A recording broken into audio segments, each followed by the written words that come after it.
Hello people, so today we are making lemon iced tea. So first we'll fill up the glass with ice cubes.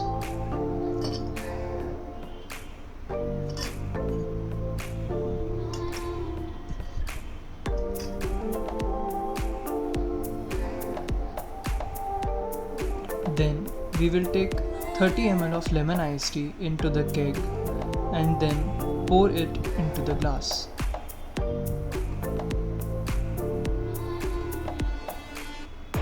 Post that we'll fill up the glass with Sprite.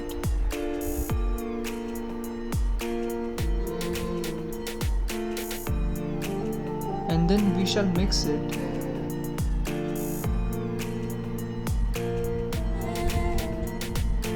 Mix it well until the syrup gets mixed with the Sprite.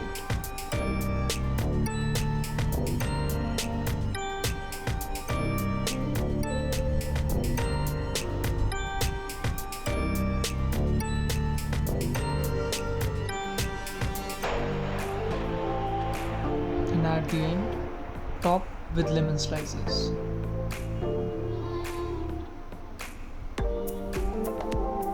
Don't forget to like, share and comment on this video and subscribe the channel for more.